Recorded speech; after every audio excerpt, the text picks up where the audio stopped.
Dana White has shared some major news on the next UFC mega event. And hopefully one day soon we'll talk about a UFC event without some controversy. Also, Fight Pass Friday was a lot of fun. There's a whole ton of events coming up this weekend. Welcome to Cage Mind's MMA show.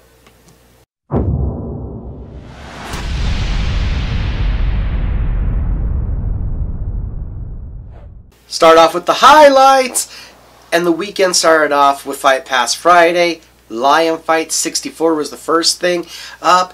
And we now know, moving on to the North American Heavyweight Tournament Finals, will be Warren Thompson, who got a decision victory, and the same for Joe Stripling. Those two in a head-to-head matchup. The biggest heavyweight in the tournament and the smallest heavyweight. Also, a highlight that hopefully most of you saw across the internet in the main event, as Steve Walker retains his North American Cruiserweight title with a jumping, spinning head kick. It's as spectacular as it sounds, and if you haven't seen it, go look at Cage Mind's MMA on Twitter. I definitely reshared that knockout. We had some great action at Cage Fury Fighting Championships 93. Jamel Jones becomes the heavyweight champion. It was left hands and then ground and pound to walk away with the strap. And in the main event, Aaron Jeffrey gets the double underhooks, uses the knees to the body, and outworks Colin Huckbody in the clinch to dethrone Colin of the Cage Fury FC middleweight title. LFA 101. That was a salivating event. I mean, 7 main card fights and 6 finishes. Not to mention the spectacular finish in the co-main event from Jalen Fuller. Jalen gets clipped early, recomposes himself, is able to land a left high kick, goes upstairs also with a front kick, and then the left hand, as the two are exchanging, is all it took to put Trustin Vines down. Now 5-0. 3 first-round knockouts for Jalen Fuller. And in the main event, we saw a tactical striking bout between 2 huge light heavyweights until in the 3rd round there was an explosion, a switch step, and an explosive overhand left from T. Cummins, and that's all she wrote of Anthony Kalani for the 3rd round knockout victory. That led us up to Saturday and your UFC Fight Night exclusively on ESPN Plus, Edwards versus Muhammad. And like I said, I wish there was a point where we could get away from talking about refereeing, from judging, just talk about the fights. But controversial scorecards definitely had a highlight on this card, as J.J. Aldrich walks away with a victory over Courtney Casey. Most of the internet feeling the fight went the other way. You could just see a difference in the impact in the strikes when Casey was landing, and there wasn't much damage done on the ground from Aldrich. So we feel, and we, as most of the internet, felt that decision went in the wrong direction. Not to mention, Matthias Nicolau got a gift in winning a decision over Manal Camp. He got off. He was more active. It looked like he had solved a lot of the problems that plagued him in his debut against Pantoja. And unfortunately, landing the more devastating strikes and landing the higher volume somehow didn't do it for the judges. So I wish we could get away from controversy. Well, actually, let's not get so far away from controversy, but let's get into it can't happen again. Talked about it last week. Peter Yan, knee to the head of Aljamain Sterling. Something that we rarely see, right? Kicking off the main card, unfortunately, Eric Anders has Darren Stewart hurt. It looks like he's on his way to the TKO finish. And then, with one knee down, one Stewart knee down, Anders unleashes his own knee, hits Stewart in the head, and then after the doctor takes a long, hard look at Stewart and sees him wobbling back and forth, the decision is made to waive off the fight. Good call in the aspect of fighter safety, and unfortunately that one is a no contest. Apparently it's a no contest because the referee didn't call the maneuver malicious, called it accidental, and because it was in the first round and 2 rounds had not been completed, in the Jan fight where they were in the 4th round, that one was a disqualification. This one was not, because it was not deemed a malicious blow, and there was not enough time having been completed. So I wish we could get away from craziness, and I wish we could get away from controversy, and we'll do that for a minute to talk about some great knockouts. I mean, the card opened up with what was a 16-second knockout from Matthew Semelsberger, a straight right down the pipe. That's all it took to drop and stop Jason Witt. Davey Grant, it's back-to-back knockouts. He went right to the body, left hook upstairs, and took care of Jonathan Martinez in the 2nd round. And then Dan Ige, just one right hand down the pipe, catches a charging in Gavin Tucker for a 22-second knockout on the main card. The co-main event, Ryan Spann gets clipped early, recomposes himself, hurts Misha Cirkunov, swarms, catches Cirkunov with a left behind the ear. Cirkunov falls to the ground. A couple follow-up hammer fists, and Ryan Spann is back in the win column.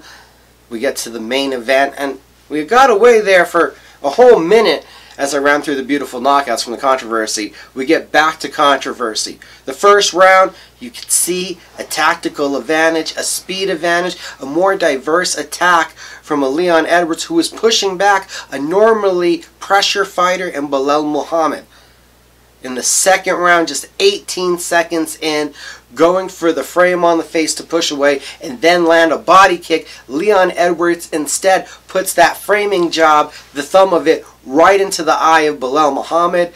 A animalistic scream comes out of Muhammad. One of the worst eye pokes we've ever seen. The photos that are shared later, it looks like there is definitely the imprint of a nail cutting under Muhammad's eye.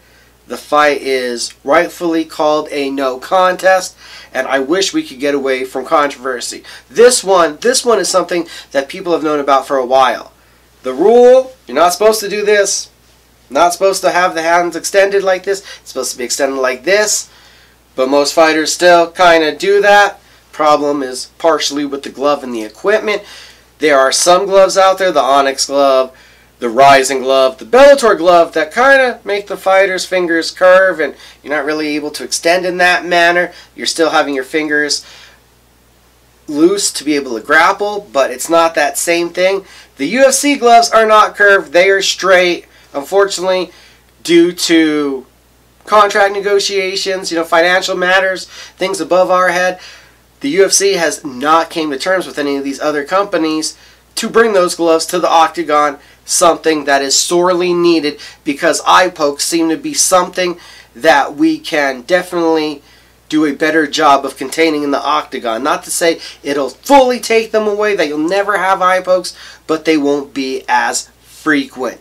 So hopefully, when we look back at this one, the end result is going to be running it back. That we're going to see a Edwards Muhammad 2. It feels like me, that's the right thing to do. This fight was just barely getting going.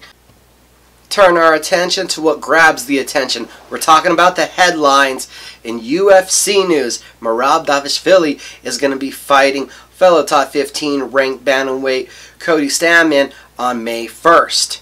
Megan Anderson, coming off of her loss to Amanda Nunes, has not been re-signed by the UFC. That loss to Nunes was the end of a 6-fight deal. Christian Giagos will be facing Joel Alvarez, and in a big one, Beneil Dariush will be facing Tony Ferguson. Both of those lightweight bouts have been added to the May 15th UFC 262. In heavyweight action, Tanner Bozier is going to be facing Alair Latifi on June 5th. Hakeem Dawodu versus Marshav Evloev, a critical featherweight bout between two prospects, has been announced for UFC 263 on June 12th. And the UFC's Fight Night on June 19th has added featherweights Julian Erosa versus Sung Woo Choi. And Dana White has announced that UFC 261 on April 24th will be a triple header of title fights. We get that magical 3 championship bouts one more time, and this time it takes place at the VyStar Veterans Memorial Arena in Jacksonville, Florida.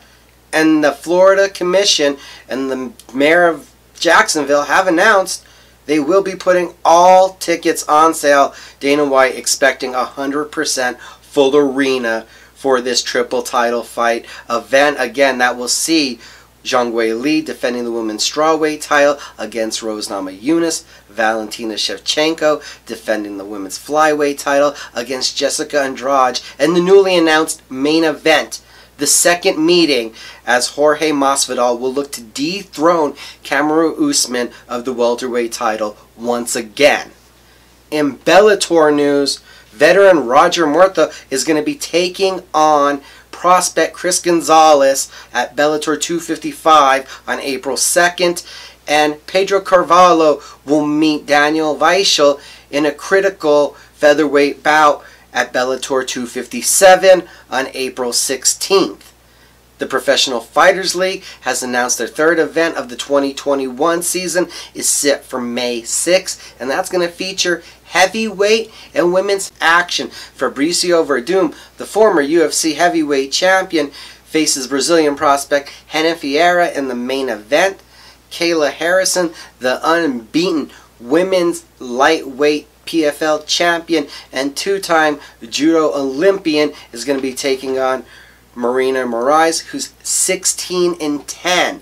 She's fought everybody that you could think of in a long career. And then 2019 PFL heavyweight champion Ale Isaev returns against German Hoff Monel. Sorry, it took me a second to try to get that name right.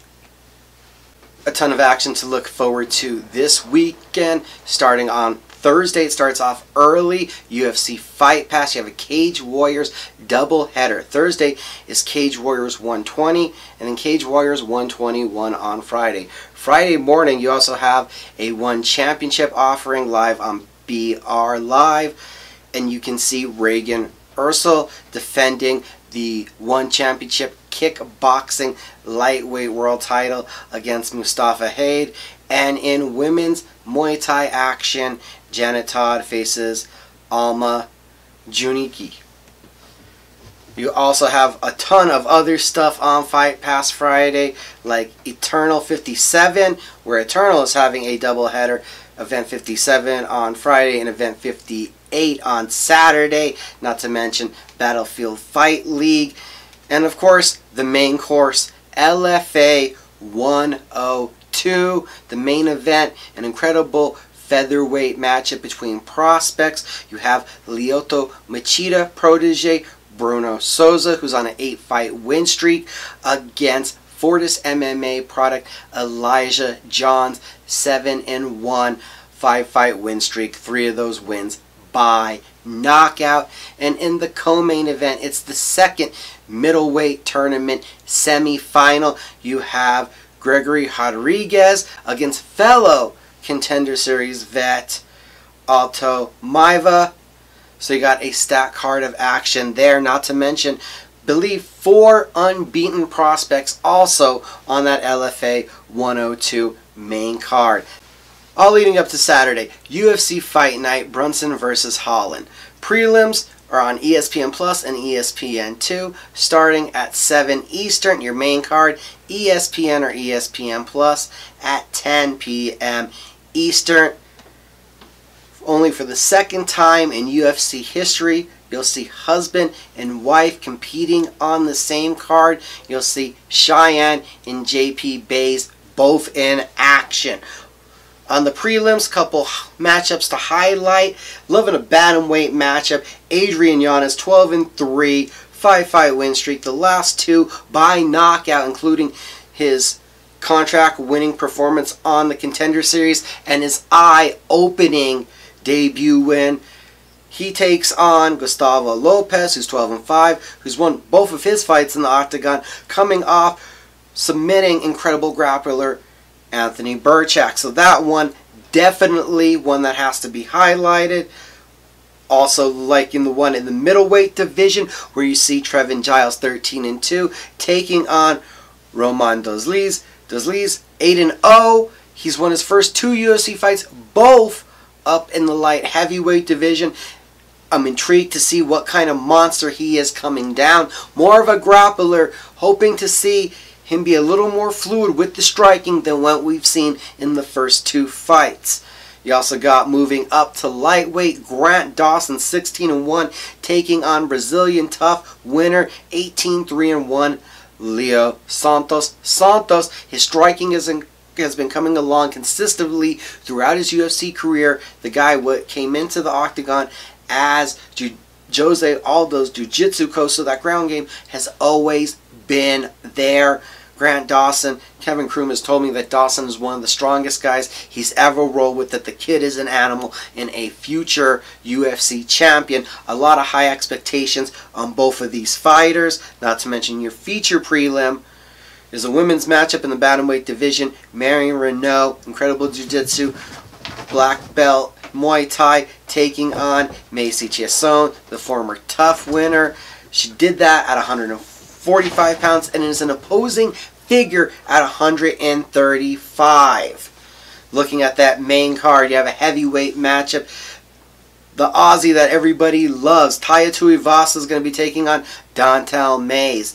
More technical striking coming out of Mayes. Tuivasa crashes in, likes the knees in the clinch, likes to make the fight dirty. Don't expect that one to last long. In the co-main event, it's a lightweight attraction with the 13-1 Gregor Gillespie, an incredible collegiate wrestler who returns from getting knocked out by Kevin Lee, is going to be taking on Brad Riddell. Riddell, a teammate of Israel Adesanya, putting city kickboxing from New Zealand on the map, is 9-1, has been all excitement and all entertainment since entering the octagon.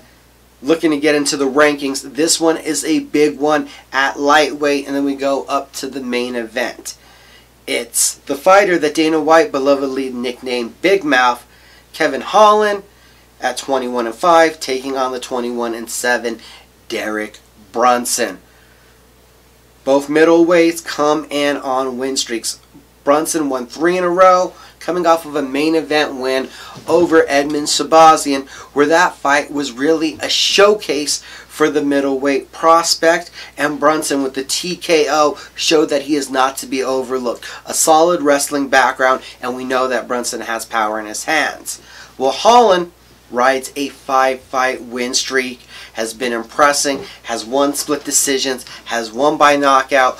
We know he's coming off of that dramatic knockout of Jacare Souza. Nobody knocks people out where they're down on their back and then bends them over backwards. Devastating finish. It's UFC Fight Night this weekend on ESPN. You guys already know the drill. Thank you for watching. If you have a chance, please like, share, and subscribe. Don't forget to keep up with Cage Minds by checking out cageminds.com.